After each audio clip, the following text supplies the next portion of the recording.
하나님의 사람이고 내 옆에 앉아 계신 분도 하나님의 존귀한 사람임을 우리는 믿습니다. 원래 오늘은 한 예배가 계획되어 있었는데 하나님의 또 뜻하신 바가 계셔서 수년됨에 따라 오늘 이제 오후 예배 설교자가 펑크가 났어요. 그래서 설교자를 배정해야 되는데 쭉 이제 보니까 저밖에 없더라고요. 그래서 부랴부랴 막 말씀을 준비해서 섰습니다. 그래서 하나님께서 은혜 베풀어 주시기만을 갈망하면서 함께 말씀을 좀 나누도록 하겠습니다. 4년 전에 제가 한 음식을 집으로 배달을 시켰는데요. 보통 이제 문 앞에다가 음식을 놓고 가기 마련인데 그때 당시에는 코로나가 너무 심했었잖아요. 그래서 비접촉이 너무 사람들에게 이제 선호하는 방식이어서 음식을 문 앞에 놓고 갈 법한데 초인종을 누르시는 거예요. 그래서 문을 열어봤더니 배달하시는 분이 문 앞에서 엄청 미안해하고 계시는 거예요. 그래서 뭐라고 말씀하시는가를 들어봤더니 지하 주차장에서 오토바이를 타고 오시다가 미끄러지셨다는 거예요. 미끄러지시면서 오토바이와 함께 넘어졌다라고 말씀을 하시고 음식이 쏟아지지는 않았는데 넘어지는 바람에 흔들렸다. 그래서 섞여버렸다라고 말씀을 하시는 거예요.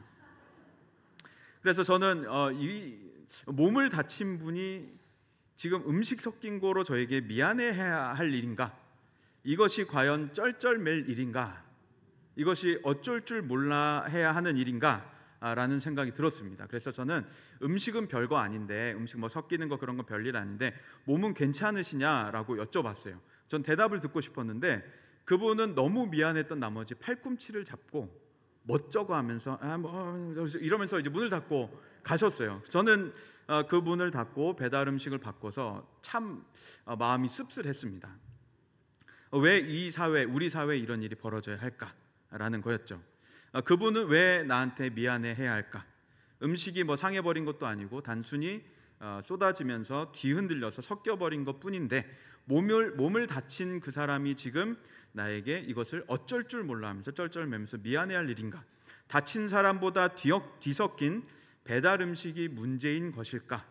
우리 사회가 이 정도로 각박해졌을까?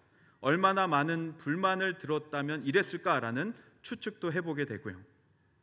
회사에서 얼마나 이런 컴플레인을 받고 배달 기사님들에게 여러 가지 이야기들을 하면 이렇게 이분이 쩔쩔매고 있었을까라는 마음이 안타까운 마음이 들었습니다.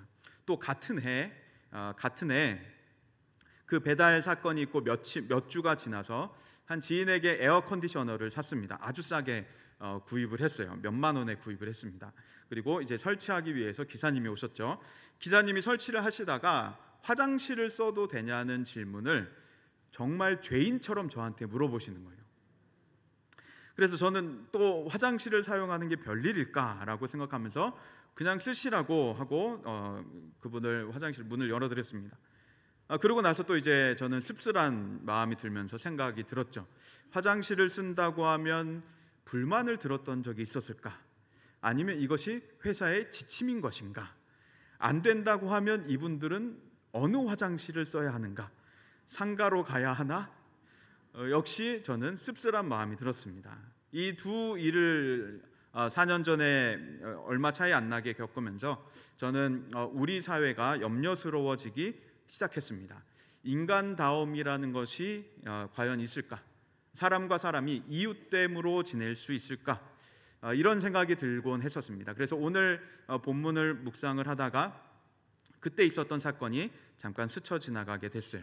광야를 지나가고 있는 이스라엘의 모습은 어땠을까라는 생각이 들었습니다. 창세기는 2주 전에 말씀드렸듯이 당시 최초의 청자들이 있기도 했지만 또 모세가 기록했던 것을 우리가 생각해 보자면 광야길을 걷는 중에 이 창세기를 듣고 있는 사람들이 있었다는 것이죠. 그들은 하나님의 창조 이야기를 들었을 때 어떤 반응을 보일 수 있었을까요? 우리에게 너무도 잘 알려진 대로 하나님은 6일 동안 창조를 하셨습니다. 그리고 그 6일의 마지막 날 사람을 창조하셨다는 것이죠. 완전한 계획 속에 하나님께서는 창조하셨다라고 하는 것을 우리는 계속 살펴봤습니다. 그래서 하나님은 무엇을 만들다가 이게 필요하겠는데 라고 생각하며 즉흥적으로 하지 않으셨어요. 그렇기에 하나님의 모든 계획 속에는 다 뜻이 담겨져 있고 상당히 논리적인 창조였고 또 건설적인 완전한 뜻 가운데 창조를 하셨다라는 것이죠. 그래서 하나님은 모든 사람이 살아갈 수 있을 모든 환경을 조성하신 이후에 사람을 창조하셨습니다. 빛도 없고 땅도 없다면 우리가 살아갈 수가 없었겠죠. 그래서 우리가 살아갈 모든 환경을 조성해 놓고 또 특별히 우리가 행복하게 살아갈 만한 것들을 다 만들어 놓고 우리를 창조하셨다는 겁니다. 그래서 저는 이 대목을 볼 때면 마치 드라마의 한 장면과 같은 모습이 떠올라요. 재벌집 아들이 그 회사 기업에서 회사 청소를 하고 있는 한 젊은 여성을 사모한 나머지 내가 집과 가구는 다 준비해놨으니 너는 몸만 와라 라는 대사. 그래서 결혼을 프로포즈할 때 너는 아무것도 준비하지 않아도 돼, 그냥 몸만 와 라는 대사가 떠오르곤 합니다. 왜냐하면 사람이 살아갈 만한 모든 환경을 조성해 놓고 사람을 창조하셨기 때문이죠. 그리고 그 창조의 핵심은 26절과 27절에 나타나고 있는 하나님의 형상으로 우리를 지으셨다는 겁니다. 이것은 하나님과 우리의 관계성을 나타내는 것이고 또 하나님을 닮은 우리의 영적인 부분, 하나님을 닮은 우리의 도덕적인 부분 등등을 말하고 있는 겁니다. 그래서 우리가 하나님을 닮아서 살아간다, 하나님을 닮은 인간됨으로 살아간다라고 말하고 있는 것입니다. 그래서 인간의 존엄성, 우리가 존귀한 이유는 바로 여기에 최초 이유가 있는 것이죠. 우리가 하나님의 형상으로 창조됐기 때문에 우리는 존귀한 사람들인 것입니다. 그래서 우리는 또한 타인을 존귀한 사람으로 여기고 타인을 우리는 존중하게 되는 것이죠. 또 28절에 보면 하나님은 창조 세계를 다스리는 사명을 우리에게 주셨습니다. 세계 속에서 하나님을 드러내는 대표자로 우리를 지으셨고 그 명령 가운데서는 생육해라, 번성해라, 땅에 충만해라, 정복하고 다스려라 라고 말씀하시면서 청지기적인 사명을 가지고 살아갈 것을 우리에게 말씀하셨습니다. 그리고 29절부터 31절까지를 보면 저는 또 이 대목이 너무도 궁금해요. 하나님께서는 모든 채소, 열매 등등을 먹을거리로 주셨다는 것이죠. 먹을 것을 좋아하는 저로서는 이 대목이 정말 궁금합니다. 그곳의 음식들은 어떤 음식이었을까? 그곳의 음식은 어떤 맛이었을까? 먹었으면 배부를까? 어느 정도 차면 더 이상 못 먹었을까? 여러 가지 상상들이 막 이제 들어가기 시작해요. 그런데 이제 창세기 1장, 2장은 우리가 쉽게 판가름하기 어려운 때였기 때문에 단지 상상만 하고 천국 가면 좀 여쭤보려고 합니다. 그리고 혹시 에덴 동산에 음식이 좀 남아 계시다면 저에게 조금 주시면 제가 맛 좀 보고 싶습니다라고 말을 하고 싶어요. 어쨌건 먹을 거를 좋아하는 저로서는 과연 채소와 과일, 열매 등등만 먹고 인간이 과연 생활을 할 수 있었을까? 그 맛은 어땠을까? 그것을 먹으면 얼마나 배불렀을까? 등등이 계속 궁금해지기 시작합니다. 어쨌건 하나님께서는 그렇게 사람을 창조하시고 나서 보시기에 심히 좋았다라고 말씀하시며 다른 창조의 날과 다른 차별된 표현을 쓰고 계시죠. 다른 날에는 보시기에 좋았다라고 하시다가 이 사람 창조 날 때만 보시기에 심히 좋았다라고 하나님은 말씀하시면서 비로소 하나님께서 창조하시고자 했던 그 모습이 이제 완성이 되었던 것이죠. 광야를 걷고 있던 그들은 사람 창조, 하나님께서 사람을 창조하신 이 이야기를 듣고서 어떤 반응이 들었을까요? 그들은 어떤 생각을 하고 어떤 느낌을 받고 어떤 반응을 보이고 어떤 변화를 가져오게 되었을까요? 왜냐하면 그들은 애굽에서 노예로 지냈었기 때문입니다. 애굽의 왕 바로는 히브리인들이 커가는 것을 견제하면서 그들에게 고된 노동을 시키기 시작했죠. 그런데 그러면 그럴수록 히브리인들은 더 강해졌습니다. 더 강성해졌고 핍박을 자양분 삼아서 그들은 계속 자라났습니다. 그랬더니 더 견제하려고 몰상식한 지시들을 계속해서 내리게 됐죠.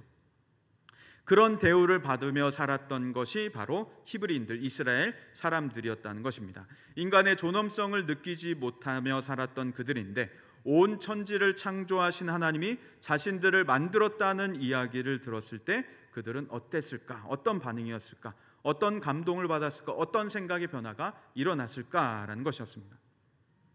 또 애굽을 보면 애굽은 우상으로 가득한 나라였었죠. 바로 왕은 애굽에서 우상으로 애굽의 백성들이 바로 왕을 우상으로 대하던 나라였습니다. 그런 우상이 가득한 지역에서 지내던 이들이었는데 우리가 그 우상들을 닮은 것도 아니고 우리가 바로의 아들들도 아니고 우리가 하나님의 아들이구나, 하나님을 닮았구나라고 하는 것을 그들은 깨닫게 됐던 것입니다. 그리고 하나님은 광야에 있는 그 이스라엘 백성들을 인도하시면서 뭐라고 말씀하시냐면 출애굽기 19장 5절에 이렇게 말씀합니다. 세계가 다 내게 속하였나니 너희가 내 말을 잘 듣고 내 언약을 지키면 너희는 모든 민족 중에서 내 소유가 되겠고라고 말씀합니다. 이 내 소유가 되겠고라고 하는 이 번역이 조금은 우리에게 와닿지 않는 것 같은데 다른 번역 한번 읽어보도록 하겠습니다. 새한글 성경 번역인데 우리 같이 한번 읽어보겠습니다. 시작. 이제 나의 목소리를 참으로 잘 듣고 나와 맺은 언약을 지키면 너희는 모든 백성 가운데서 나에게 특별한 백성이 될 것이다. 온 땅이 나의 것이다. 아멘. 하나님께서 말씀하신 내 소유가 되겠고라고 하는 것이 특별한 백성이라고 하는 것을 우리에게 알려주고 있는 것이죠. 여기서 쓰여졌던 히브리 단어는 세굴라라는 단어입니다. 세굴라라는 단어는 보물 중에서도 특별한 보물을 말해요. 보물 중에서도 특별한 보물. 그러니까 하나님께서 이스라엘을 지금 어떻게 대하고 계시냐면 여러 민족들 중에서도 내 민족이라고 말씀하시는 겁니다. 여러 나라들 중에서 내 나라라고 말씀을 하고 계시는 것이죠. 그래서 이것을 표현한 어떤 성경학자는 뭐라고 표현하냐면 여성들의 보석 중에 자녀 결혼식에 하려고 남겨뒀던 보석이 세굴라다라고 표현을 해요. 저는 그런 보석 없는데요 라고 하시는 분도 계시겠지만 어쨌건 그 정도로 아껴둔 보석함 중에서도 이것은 우리 아들, 딸이 결혼할 때 하려고 남겨뒀던, 안 하고 있는 아껴두는 보석, 1년에 한 번 멜까 말까 하려고 남겨둔 가방, 옷, 구두 등등이 바로 세굴라라고 하는 단어입니다. 그래서 하나님께서는 나의 특별한 백성으로 지금 이스라엘을 말씀하고 계시는 것입니다. 그래서 하나님께서 지금 이스라엘에게 뭐라고 말씀하고 계시냐면 애굽에서 노예로 살아갈 존재들이 아니다라고 하시고 광야에서 구르다가 말 존재들이 아니다라고 말씀하시고 너희는 나의 보물이다라고 말씀하시는 것이죠. 내가 너희를 창조했고 너희는 나의 특별한 존재다, 특별한 보물이다라고 말씀하는 겁니다. 그런데 여전히 이스라엘은 지금 광야를 걷고 있고 집도 없고 음식도 없고 마실 곳도 없었죠. 딸린 식구들은 많고 동물들은 많은 상태가 바로 그들의 모습이었죠. 그렇다면 우리들은 어떨까요? 우리들은 지금 광야를 걷고 있는 중일까요? 아니면 꽃길을 걷고 있는 중일까요? 어떤 분들은 지금 아주 평안한 상태일 수도 있겠지만 또 어떤 분들은 광야길을 걷는 중일 수도 있겠죠. 사람의 인생을 보면 이것이 계속 왔다 갔다 하는 것들을 보게 됩니다. 어떤 때는 힘든 날도 있고 또 어떤 때는 행복한 날도 있고 이것이 계속 반복되고 엎치락뒤치락 하면서 살아가는 것이 우리들의 인생이죠. 저는 사회생활이 많지는 않습니다. 그런데 그 중에서도 한 아르바이트 경험이 몇 번 있었는데 그 중에 하나를 소개해드리고자 합니다. 그래서 저에게는 참 값진 경험이었고 목회자들에게도 사회 경험이 조금 있었으면 좋겠다라는 것을 절실하게 느끼는 때였습니다. 지인의 소개로 서울과 경기도권에 있는 100개 대학교에 포스터를 붙이는 아르바이트였어요. 한 이제 지인이 프로젝트를 하고 있었고 그 프로젝트를 소개하는 포스터였습니다. 학비도 벌고 저는 이제 계산을 했죠. 고생스럽긴 하겠지만 이 아르바이트를 하고 나면 학비가 되게 어느 정도 85% 이상 차겠구나 해서 학비도 벌고 지인의 프로젝트도 도울 겸해서 시작을 했습니다. 그런데 상당히 쉽지 않았어요. 포스터 양도 너무 많았고 서울권에 있는 경기도권에 있는 100개 대학교를 다 돌려다 보니까 시간도 너무 많이 걸리는 거예요. 그래서 이제 대학교를 조사하고 루트를 짠 다음에 이제 날을 정해서 큰 운동 가방, 제가 가지고 있던 운동 가방에다가 포스터를 넣고 또 제가 땀이 원체 많잖아요. 살짝만 움직여도 땀이 나기 때문에 갈아입을 옷을 거기다 챙겨놓고 운동 가방을 들고 아르바이트를 갔습니다. 그리고 아르바이트를 돌고 나서 이제 대학원 수업에 가야 되는 거였죠. 그래서 대학원 화장실에 가서 옷을 갈아입고 거기서 간단하게 세수를 하고 그리고 이제 들어가야 됐었습니다. 그 포스터를 붙이는 제 행색은 이제 볼품이 없었습니다. 왜냐하면 제가 이제 땀이 원체 많다 보니까 허름한 옷을 입고 갔어요. 얘는 딱 사람을 보면 남루한 사람이었습니다. 머리부터 신발까지 운동화까지 그런 남루한 옷을 입고 포스터를 붙이고 다니니 학교 행정실에서는 그렇게 반가워하지 않았어요. 그래서 학교 행정실에 가면 이제 딱 저를 어떻게 평가하는지가 표정에서 말투에서 다 느껴졌습니다. 그런데 어느 한 기독교 재단에 대학교에 방문했을 때였어요. 포스터 부착을 허락을 받고 나와서 게시판에 부착을 하고 있었는데 그 조금 전에 만났던 행정실 직원이 지나가면서 마찰이 생긴 겁니다. 저한테 막 모욕적인 말을 퍼붓고 표정을 하고서 옆에 있는 분이 말리면서 지나갔어요. 저는 이제 그 일을 겪고 나서 마음에 씁쓸함이 찾아왔었죠. 그리고 나서 제 마음 한켠에는 기독교 재단의 학교인데 이렇게까지 외부인을 여러 가지 일들을 할 것인가라고 생각이 들었어요.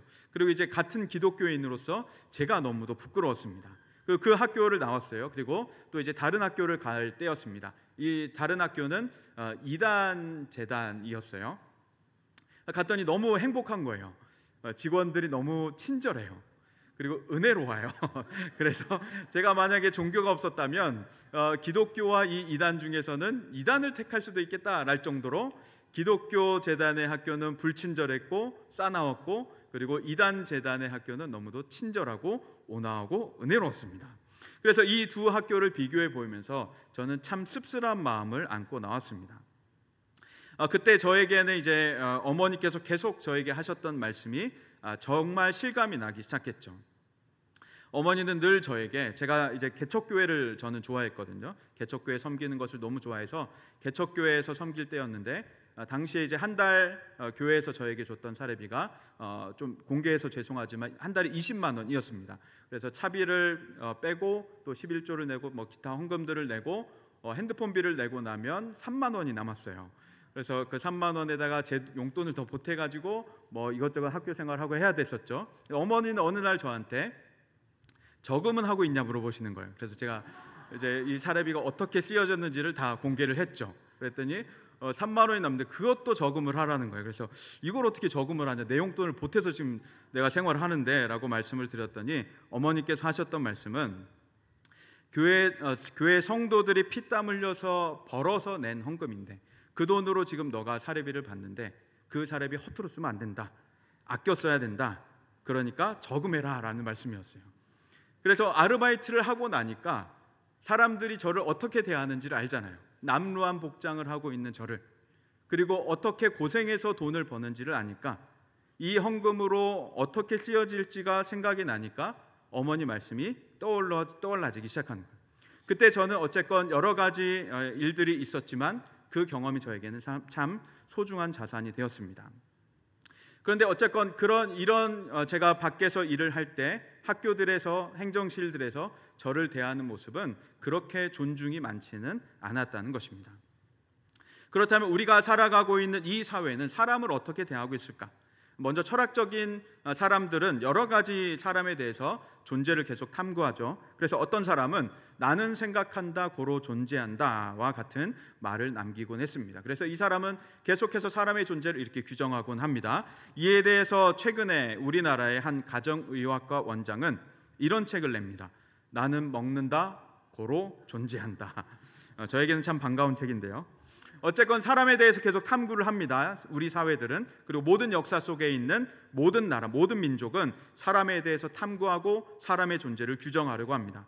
어떤 이는 인간을 이성적인 존재로, 또 자유로운 존재로, 성찰하는 존재 등등으로 표현을 해요. 또 사회에서 타인과 관계 맺고 사는, 혹은 사회에서 관계 맺고 살다 보니까 사회적인 혹은 관계적인 동물이라고도 표현을 합니다. 그런데 저는 동물이라는 표현에는 반대합니다. 하나님께서 엄연히 동물과 다른 존재로 우리를 창조하셨기 때문입니다. 그것을 하나님은 창세기에서도 말씀하고 계시기 때문이죠. 그래서 저는 인간을 무슨 동물, 사회적 동물 등등으로 표현하는 것을 반대합니다. 어쨌건 사람은 계속해서 역사 속에서 반복적으로 사람을 탐구하고 이해하려고 시도하고 있죠. 현대인들은 보면 사람을 경제적인 개념으로 말하기도 해요. 사람을 경제적으로 이해하려고 하는 것은 오래전부터 있었지만 경제적인 새로운 표현들이 나타나고 있죠. 그 사람은 돈을 얼마나 벌어다 줄 것인가, 그것을 능력으로 이해하고 곧 사람의 몸값으로 여기고는 합니다. 경제적 이익을 남길 가능성이 있을 때까지만 그와 함께하고 그것이 없다면 가차없이 내버리는 사회가 우리 사회죠. 또 그 사람의 재산을 가지고 그 사람을 평가하고 부르곤 합니다. 무슨 수저가 바로 그런 거죠. 또 거기다 보면 요즘에는 200다리, 300다리라고 부르기도 합니다. 감이 좀 오십니까? 200다리, 300다리 월급 이야기입니다. 200만 원대 월급을 받는 사람한테 200달이라고 부른대요. 300만 원대 월급을 받는 사람에게 300달이라고 부른대요. 그것을 요즘은 초등학생 애들도 유치원 놀이터 같은 데서도 친구들끼리 그렇게 부른다고 합니다. 너네 아빠 200달이냐? 이렇게 부른다고 해요. 인간의 존재를 경제적으로 이해하고 경제적인 개념으로 말하려고 하는 시대 속에 살고 있습니다. 또 그런가 하면 사람을 외모로 평가하기도 하죠. 잘생긴 사람, 못생긴 사람을 나누기도 하고 또 그것을 사람들은 점수를 매기면서 말하고 살아갑니다. 그 밖에도 우리는 여러 가지 많은 평가 기준들을 가지고 살아갑니다. 이런 시대 속에서 하나님은 우리에게 무엇이라고 말씀을 하실까요? 하나님께서는 우리에게도 지금 동일한 말씀을 들려주고 계시는 것입니다. 하나님의 형상으로 만들어졌다고, 내가 너를 나의 형상, 우리의 형상으로 만들었다고 말씀하는 겁니다. 내가 너를 세굴라로, 특별한 보물로, 특별한 존재로, 여러 민족 중에 특별한 민족, 특별한 사람으로 내가 너를 대한다라고 말씀하시는 거예요. 여러 많은 사람들 중에도 너를 내가 특별한 아들, 특별한 딸로 내가 너를 여기고 있다라고 말씀을 하시는 겁니다. 그래서 하나님께서는 우리에게 이런 여러 가지 말씀들을 하시면서 반복적으로 우리에게 하나님의 형상으로 만들었고 또 가장 특별한 보물로 삼으셨다라고 말씀하시고, 신약 시대로 거치면서는 예수님의 십자가를 통해서 우리에게 무엇을 말씀하시냐면 예수님 짜리로 우리를 만드셨다고 말씀하는 겁니다. 로마서 8장에서 하나님께서 우리에게 그 답을 주시는 거예요. 우리의 존재에 대한 질문을 하나님께서 뭐라고 답을 주시냐면 창세기 1장에서 또 출애굽기 19장에서 로마서 8장에서 하나님의 특별한 형상으로, 특별한 존재로 하나님의 창조물로 만들어졌고 하나님의 것이고 또 예수 그리스도의 십자가로 우리를 화목케 하셨기 때문에 하나님의 사랑에서 어떤 것도 우리를 끊을 수 없다는 것입니다. 하나님께서 우리를 만들었고 하나님의 형상으로 만들었고 특별한 보물로 삼으셨고 예수 그리스도의 십자가로 우리를 사셨기 때문에, 죄악 가운데서 우리를 사셨기 때문에, 우리를 구원해내셨기 때문에 하나님의 그 영원한 사랑에서 우리를 끊을 수 있는 것도, 끊을 수 있는 상황도, 어떠한 것도 없다라고 말씀하시는 것이죠. 그래서 시편의 기자는 8편에서 하나님께서 만드신 하늘과 주께서 베풀어 두신 달과 별들을 보오니 사람이 무엇이기에 하나님께서 그를 생각하시며 돌보십니까? 라고 경탄하면서 노래를 부르고 있는 것이죠. 광야길을 걷고 있는 이스라엘 사람들 스스로 비천하다 여길 수 있었을 것이겠지만 그것에 대한 하나님의 답은 달랐습니다. 스스로 비천하다고 여길 수 있었던 그들, 노예로 살던 애굽으로 돌아가자고 하고 있는 그들에게 하나님께서는 다른 말씀을 하고 계시는 것이죠. 내가 우리의 형상으로 너를 만들었고 가장 특별한 보물로 너를 대하고 있다라고 말씀하는 겁니다. 그것이 바로 우리들의 존재인 줄 믿습니다. 우리들 역시도 하나님께서 하나님의 형상으로 창조하신, 그리고 이 세상 가운데서 가장 특별한 보물인, 그리고 예수님 짤인 사람들인 줄 믿습니다. 세상이 우리에게 무엇라 말해도, 경제적인 외모 어떠한 것을 대해도, 어떠한 말들을 퍼부어도 우리의 정체성은 변함없는 줄 믿습니다. 이러한 경험들이 우리 기독교 안에는 가득한 것을 우리는 발견하게 됩니다. 하나님께서는 바로 이와 같은 존재들, 그래서 광야를 걷고 있는 이들에게 하나님께서는 찾아가셔서 그들의 존재를 다시 한번 새롭게 해주고 발견하게 해주는 것입니다. 마치 돌 속에 박혀져서 숨겨져 있는 다이아를 캐내듯이 하나님께서는 이런 사람들을 찾아가셔서 하나님께서 그 존재의 존엄성들을 알려주십니다. 그 대표적으로 신약의 삭개오가 있는 것이죠. 사람들은 삭개오를 향해서 항상 죄인이라고 수군거렸습니다. 그런 사람들은 타인을 비천하게 만드는 사람들이었죠. 하지만 하나님께서는 이런 타인이 비천하게 만들어진 사람들을, 삭개오와 같은 사람들을 하나님은 존엄하게 바꿔주시는 분입니다. 하나님께서는 삭개오의 동네에 가셨고 삭개오가 예수님께 청을 하시자 예수님께서는 삭개오의 집까지 들어가십니다. 주변의 사람들은 또 수군거리기 시작했죠. 죄인의 집에 들어간다고, 죄인과 함께 한다고 흉을 봅니다. 그런데 예수님께서는 삭개오의 마음의 중심을 보셨던 것입니다. 그리고 삭개오의 집에 구원을 선포하시는 것이죠. 누가복음 19장 10절 말씀 우리 같이 한번 읽어보겠습니다. 시작. 인자가 온 것은 잃어버린 자를 찾아 구원하려 함이니라. 아멘. 하나님께서는 이와 같이 돌 속에 파묻혀 있는 다이아와 같은 하나님의 특별한 보물들을, 잃어버린 자들을 찾아서 구원하시기 위해서 우리 가운데 오신 주님이신 줄 믿습니다.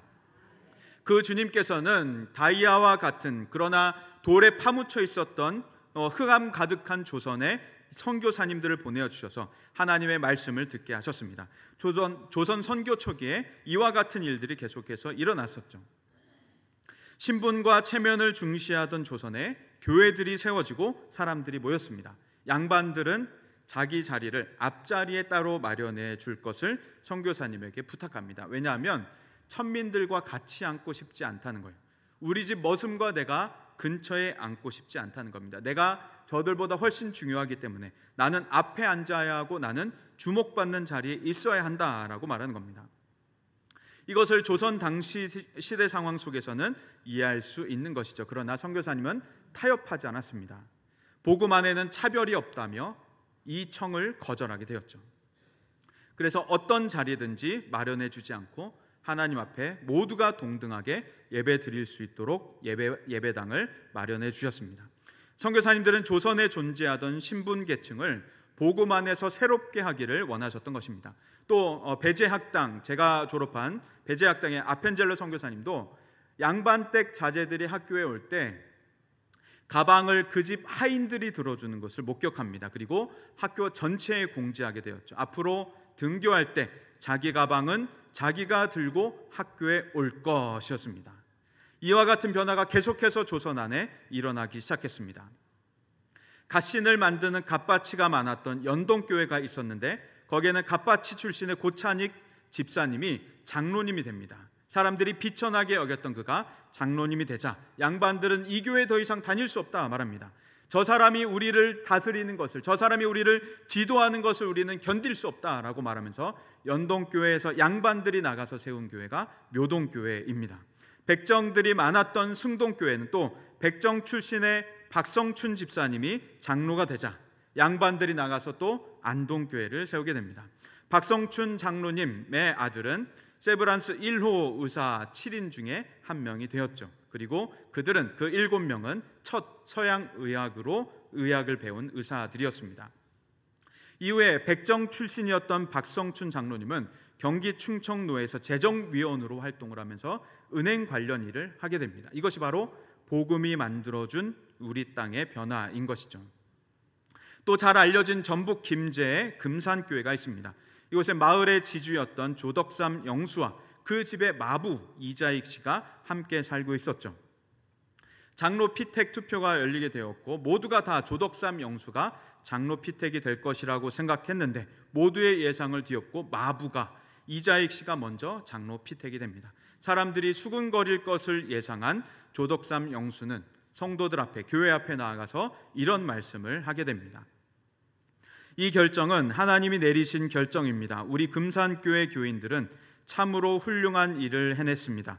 저희 집에서 일하고 있는 이자익 영수는 저보다 신앙의 열의가 대단합니다. 나는 교회의 결정에 순종하고 이자익 장로를 받들어서 열심히 교회를 섬기겠습니다. 이것이 바로 복음의 능력인 것입니다. 이후에 이자익 장로님이 종종 말씀을 전할 때면 영수였던, 그 집의 주인이었던 조덕삼 영수는 앞자리에 앉아서 그 설교를 경청했다고 합니다. 그리고 나중에 이자익 장로님이 평양신학교에 가셔서 공부를 하실 때가 되면 조덕삼 영수는 공부할 수 있는 자금을 지원하면서 목사님으로, 그리고 후에는 금산교회 담임 목사님으로 청빙하게 되는 것이죠. 조선에서 일어나기 힘든 일이 벌어지게 됐던 것입니다. 이것이 바로 복음의 힘인 것이죠. 이것이 바로 비천하게 여기고 있었던, 사회에서 비천하다고 여기는 자들, 스스로 비천하다고 여기고 살아갔던 자들에게 다가가셨던 하나님의 능력인 것입니다. 그래서 복음 안에서는 이와 같은 경제적인 차이, 사회적인 지위의 차이, 모든 것들이 다 허물어지게 됩니다. 하나님 앞에서 우리가 단독자로 서게 되는 것이죠. 마치 돌 안에 다이아몬드가 캐내지듯 흑암으로 덮여져서 하나님을 바라보지 못했던, 그리고 자신의 존재를 올바로 바라보지 못했던 형상들이 하나님의 형상이었음을 깨닫게 되게 해주는 것입니다. 우리는 그래서 비천한 존재가 아니라 하나님의 세굴라, 하나님의 특별한 보물 예수님 짤이라는 것을 알게 되는 순간인 것이죠. 그래서 하나님은 우리의 이름을 불러주시고 하나님은 우리에게 다가오시며 삭개오의 이름을 불러주시듯이 우리의 이름을 불러주시고 백정들의 삶을, 삭개오의 삶을 구원하셨듯이 우리들의 삶을 구원하시고 바꾸시는 하나님이신 줄 믿습니다.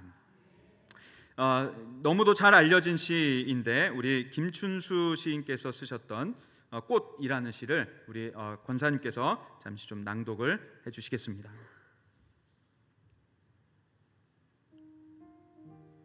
꽃 김춘수. 내가 그의 이름을 불러주기 전에는 그는 다만 하나의 몸짓에 지나지 않았다.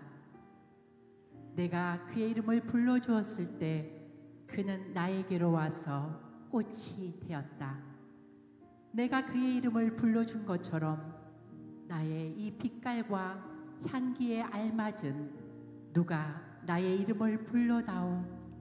그에게로 가서 나도 그의 꽃이 되고 싶다. 우리들은 모두 무엇이 되고 싶다. 너는 나에게, 나는 너에게 잊혀지지 않는 하나의 눈짓이 되고 싶다. 이와 같은 몸부림을 치고 있는 우리에게 하나님은, 스스로 비천하다고 여기는 우리에게 하나님은 찾아오셔서 이름을 불러주시고 우리가 나비가 되게 하여 주셔서 또 꽃이 되게 하여 주셔서 향기롭게 만들어주시는 주님이신 줄 믿습니다. 성경 속의 인물이, 또 조선시대 인물이 있었다면 현대에도 이런 인물이 존재합니다. 너무도 잘 알려져 있는 닉 부이치치라고 하는 인물이 있죠. 팔다리가 없는 채로 태어났던 사람입니다. 너무도 유명해서 그의 생애는 말하지 않아도 될 것 같습니다. 그는 여전히 활동을 왕성하게 하고 있는 것을 발견하게 됩니다. 작년에도 보면 이스라엘 전쟁 중에 신체를 잃은 부상 군인들을 찾아가서 그는 격려합니다. 그래서 시리에 빠져 있던 부상 군인들이, 신체를 잃은 군인들이 그를 통하여서 위로를 받게 되는 것이죠. 팔다리가 다 있어도 한 번도 그들에게 찾아가지 않았던 저보다 팔다리가 없는 그가 오히려 하나님의 메시지들을, 하나님의 위로들을 전하고 있는 것이죠. 이것이 바로 하나님의 형상을 깨달은 사람들의 이야기인 것입니다. 우리에게도 육체적인 불만이 있거든, 여전히 신체적인 약함을 가지고 있거든, 질병을 가지고 있거든, 경제적인 어려움이 있거든, 사회적으로 손가락질을 받고 있거든, 우리가 이들의 이야기, 삭개오의 이야기, 조선 선교 초기의 이야기, 또 닉 부이치치의 이야기를 우리가 들어야 할 줄로 믿습니다. 하나님은 이들을 통하여서 우리에게도 동일하게 말씀하고 계십니다. 당신은 당신의 생각보다 비천하지 않습니다 라고요. 하나님께서는 우리에게 뭐라고 말씀하시냐면, 너는 내가 우리의 형상으로 창조한 창조물이다, 나의 특별한 보물이다 라고 말씀하시고, 너는 예수님 짤이다 라고 말씀하고 계시는 것입니다.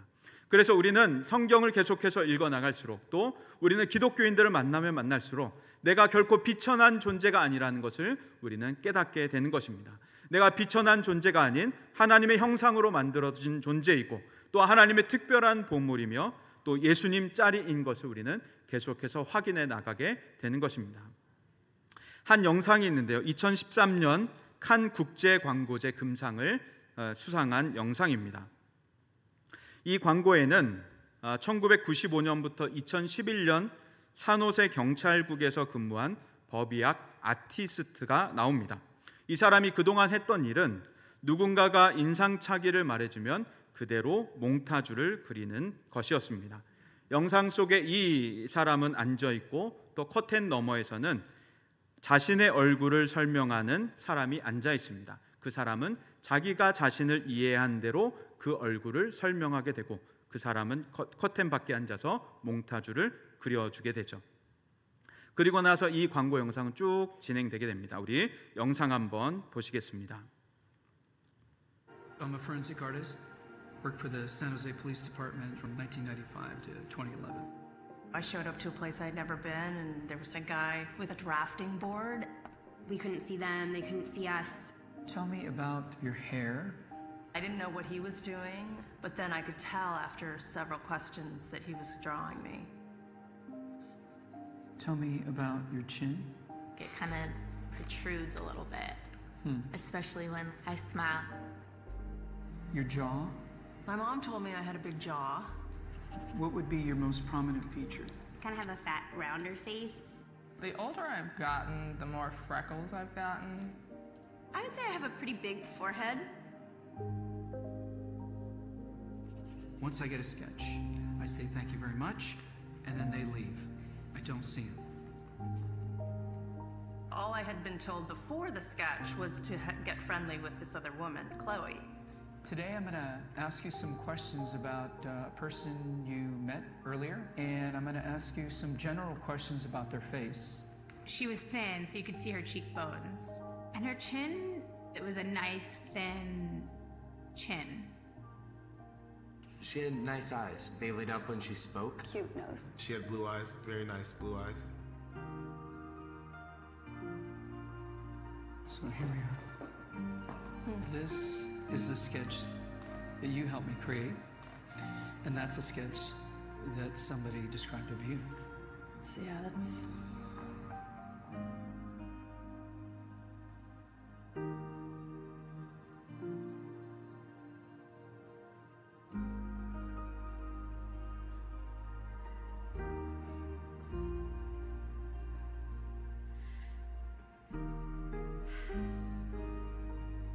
She looks closed off and fatter.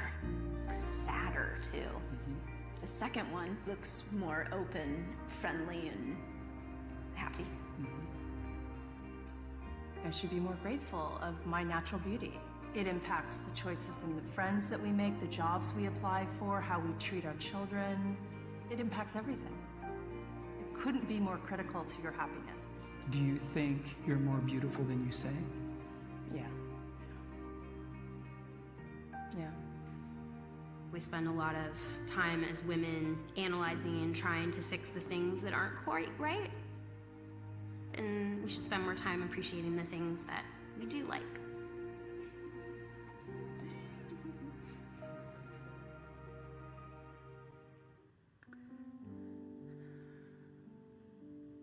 네, 영상을 보시면 아시겠지만 몽타주를 그리고 있는 사람은 변하지 않았습니다.